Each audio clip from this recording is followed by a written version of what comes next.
भारत की भूमि भारत की है, ना इधर की है ना उधर की है। भारत की भूमि पे भारत का अधिकार है। कभी कभी उनमें बाबर की आत्मा घुस आती है, कभी उनमें जिन्ना का जिन प्रकट हो जाता है। देखिए, विश्व में शांति तभी रह सकती है जब विश्व में सनातन को मानने वाले होंगे। जब तक सनातन है तभी तक शांति है। सनातन के बिना ना भारत की कल्पना की जा सकती है और ना विश्व में शांति की स्थापना हो सकती है। शांति के लिए, जीवन के लिए शांति जरूरी है, मानवता के लिए शांति जरूरी है, लेकिन शांति के लिए सनातन बहुत जरूरी है। इसीलिए श्री कल्की धाम, जहां भगवान श्री कल्की का अवतार होगा, उस भूमि पर भगवान कल्की का अवतार संभल की धराधाम पे होगा। ये पुराणों में लिखा है। भगवान के अवतार से पहले श्री कल्की धाम की स्थापना हुई है, प्रधानमंत्री जी के हाथों से उसका शिलान्यास हुआ है। तो आज हम सब लोग इकट्ठा होकर के संभल और सनातन पे चर्चा करेंगे कि सनातन का संभल से संबंध क्या है, संभल का पुराणों में उल्लेख कहाँ कहाँ है। आज सभी संत इकट्ठे हुए हैं श्री कल्की धाम में। एक चिंतन, मनन और मंथन होगा, सनातन और संभल, संभल और सनातन।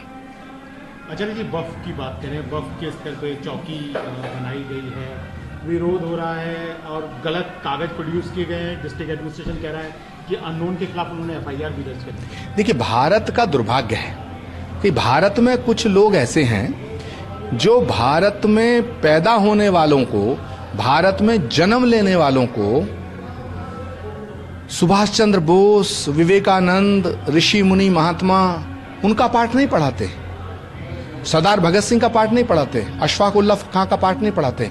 वो बाबर, औरंगजेब और तैमूर लंग का पाठ पढ़ाते हैं। तो भारत में जो पैदा हुआ है वो भारतीय है। भारत में जो पैदा हुआ वो हमारा वंशज है। जो भारत में पैदा हुआ वो बाबर का वंशज नहीं है, वो तैमूर लंग का वंशज नहीं है, वो औरंगजेब का वंशज नहीं है। तो भारत की भूमि भारत की है, ना इधर की है ना उधर की है। भारत की भूमि पे भारत का अधिकार है। ये जो बोर्ड बने हुए हैं, ये जो बोर्ड सोर्ड, ये जितने भी सैन बोर्ड, साइन बोर्ड, दुकान के बोर्ड, ये दुकानें हैं, ये बंद होनी चाहिए। और भारत की भूमि पे भारत का अधिकार था, भारत का अधिकार रहना चाहिए।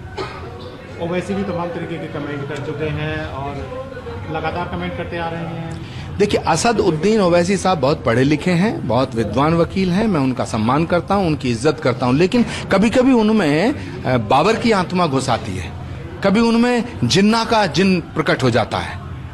तो अगर ओवैसी साहब को भारत में राजनीति करनी है, भारत में रहना है, ये फैसला ओवैसी साहब को करना है कि वो भारत में रहना चाहते हैं या तालिबान जाना चाहते हैं। अरविंद केजरीवाल तमाम तरह की घोषणाएं कर रहे हैं संतों के लिए, जो है देखिए मुफ्त की बात कर रहे हैं। अब इलेक्शन के समय में सब कुछ याद आ रहा है। देखिए, अच्छी बात जो करे उसका स्वागत। संत महात्माओं को अगर वो सम्मान देना चाहते हैं तो मैं केजरीवाल जी का भी स्वागत करता हूं। संत महात्माओं का जो सम्मान करना चाहता, मैं सबका सम्मान करता हूं। ये भारत जो है, कहा जाता है कृषि प्रधान देश है, लेकिन मुझे लगता है ये ऋषि प्रधान देश है।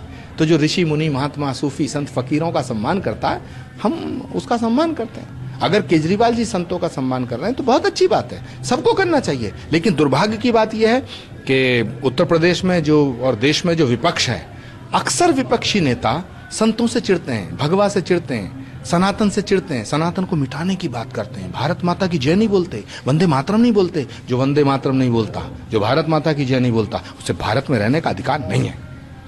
कुंभ की तैयारी हो गई है, बिल्कुल बहुत जबरदस्त तरीके से व्यवस्था की गई है। क्या कहना चाहेंगे? तमाम तरीके के कमेंट्स भी आ रहे हैं, अखिलेश जी भी तमाम कमेंट्स कर रहे हैं। देखिए, अखिलेश यादव जी को अपने परिवार के संस्कारों को थोड़ा सा जान लेना चाहिए। उनका परिवार बड़ा धार्मिक परिवार है, लेकिन पता नहीं क्यों वो शाहजहां के दाराशी को बनना चाहिए, लेकिन वो औरंगजेब की लाइन पे चलते हैं। ये ठीक नहीं है। उत्तर प्रदेश के मुख्यमंत्री बहुत ही लोकप्रिय मुख्यमंत्री हैं, योगी आदित्यनाथ जी। योगी आदित्यनाथ जी के रहते हुए पूरा विश्व का संत समाज हर्षित है, प्रफुल्लित है, आनंदित है।